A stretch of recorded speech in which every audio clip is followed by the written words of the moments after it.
Hi, I'm Sophia Mitropoulos. I'm an artist, and today I want to tell you the story of how I turned a school project into a business that I ran for 3 years. Well, I'm not really going to start with any filler. I'm just going to dive right in and tell you what happened. When I was in college, and up until very recently, I was a competitive weightlifter. So I competed in the sport of weightlifting at the local and national level. I was not incredibly good, but I started competitively weightlifting, I think my freshman year of college, and then I continued on through all of my 4 years of college and then beyond after I graduated in the sport. For college, I went to the University of Southern California, and originally I started as a film student there, but I eventually transferred into the Roski School of Art and Design, which I ultimately really enjoyed and feel like I learned a ton from. And one of the reoccurring themes while I was in Roski is that there is a very close relationship with your professors. You know them on a first name basis. It's much smaller classes than my experience in the film school, and you really get to have like a more intimate relationship with them, and they know more about your personal life and the things that you're interested in. So a lot of my professors knew that I was a competitive weightlifter, and so something that all of my professors encouraged was for me to make art about my experiences as a woman weightlifter, as a female weightlifter. I think for a long time I really resisted making art about weightlifting, but eventually I sort of found the right subset that I wanted to be making. So the school project that started this all was in a Riot Grrrl class taught by Jennifer West, who's an incredible artist. And essentially the class, we were just covering all of the history of Riot Grrrl, which of course I loved, and I just fell so deeply into zine making and the kind of DIY ethos of Riot Grrrl and that whole scene. So for that class, for our midterm project, we had to create a zine. There really were no rules about the zine, but she did encourage me directly to make a zine about women in weightlifting. I think at the time I didn't necessarily think that that was definitely the direction I was going in, but she was like, you have to do this. This is going to be really great. You should really look into it. And as a class, as we were all kind of planning our zines, we were talking about, were we going to create all the content? Were we going to ask other people to submit? How are we going to figure this out? So I ultimately decided to recruit all of my teammates. At the time, I was on a team of weightlifters that had a very large number of women. I think we had maybe 15 women on the team. So I pretty aggressively hounded them all to submit.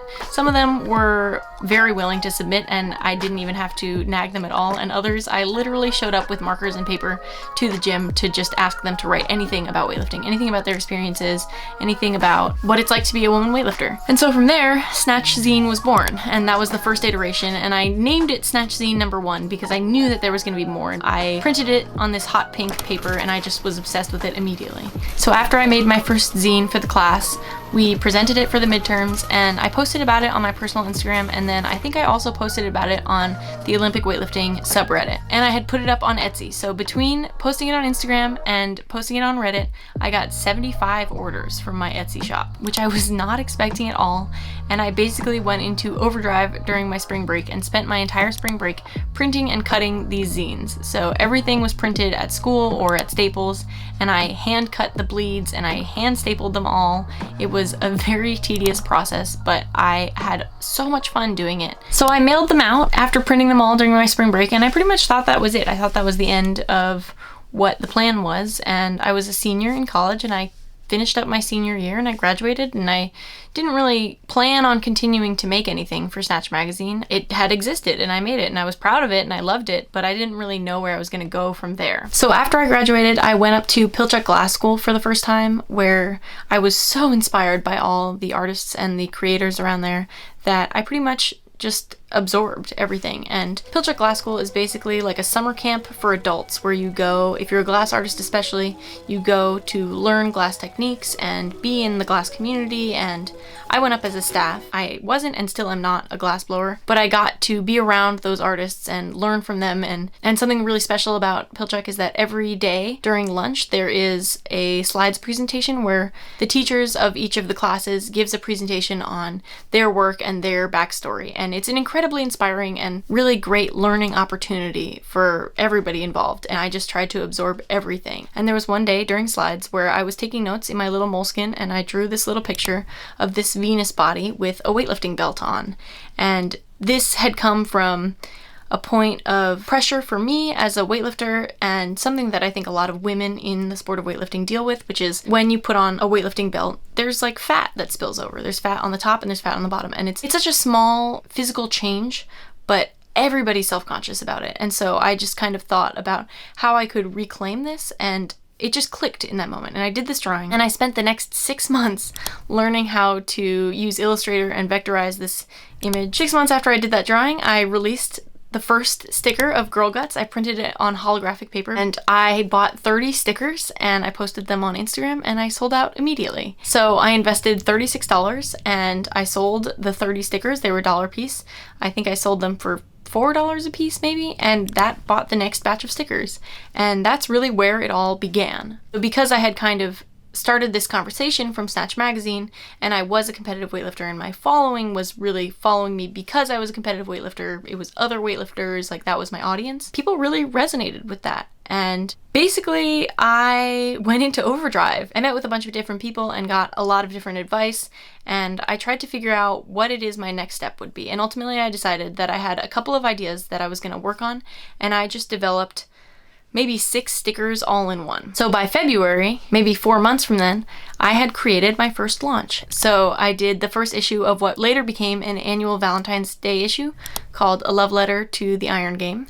And I paid for that launch using the money from the first launch, and also just some kind of residual sticker sales that I had been making along the way. At this point already, I was making money. I was trying to be really strategic about how I was pricing things. Luckily, my mom works in fashion licensing, so she was really helpful in figuring out how to price things and my profit margins and how much I should be making off of each product and things like that. But that launch did really well, and that was like an incredible breakthrough moment for me. And obviously that was 4 months of work building to that one day, but that paid for the next launch. And so from there, I basically just kept building. I would take the money that I had earned and just figure out a way to put it back into the business and to make a new design, make a new sticker, make a new magazine, make a new shirt, things like that. And so there was a couple of things that I learned while I was doing this. One of them was that you can sell a bunch of stickers, but at the end of the day, stickers are only $4 a piece. So I wasn't making as much money as I wanted to be making, especially considering the volume of sales. Eventually I started to get into apparel, and I got some screen printed shirts, and pretty much every time that I would try to do that, I was making sure that I was getting things during a discount. The first piece of apparel I ever sold was a Get Bulky sweatshirt, and I bought it because the print shop was running a sale, so I got them at a discounted price.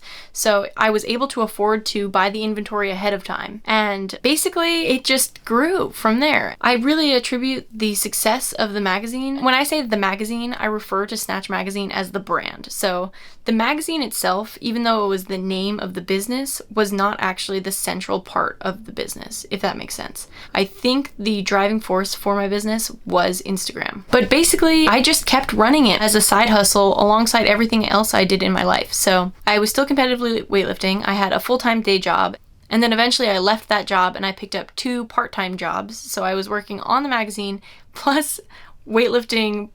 Essentially, I was working on the magazine in all of my free time. I was competitively weightlifting maybe 15 hours a week, and then I had 2 separate part-time jobs. So I was pretty much working myself to the bone, but I was making enough money to the point where I wasn't paying myself outright, but I was able to make elevated equipment purchases in my life. So even though I didn't give myself a paycheck in most of these situations, I was able to buy this camera that I'm filming on. I was able to buy a silkscreen setup so that I could print my own shirts. I pretty much used the money that I made from the magazine to purchase art-related things, which to me would have been kind of disposable income purchases regardless. And that was really cool because it was the first time that I was able to sustain my art practice without any external work. So I worked my day jobs to feed myself and house myself, and then I worked on the magazine to make any other purchase I wanted. So I thought I was going to be able to fit everything into this one video, but this video is already pretty long. In this time constraint, I really can only cover kind of the history of how it started.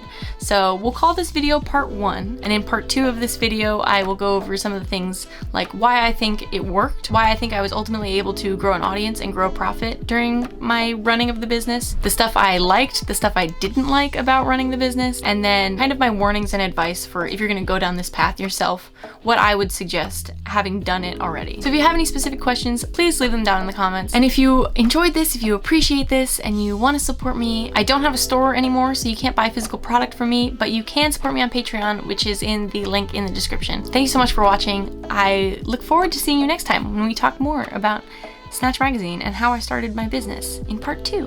Please subscribe if you haven't already so you can be here for when that happens, and that. Thanks so much for watching. I'll see you in the next one. Bye!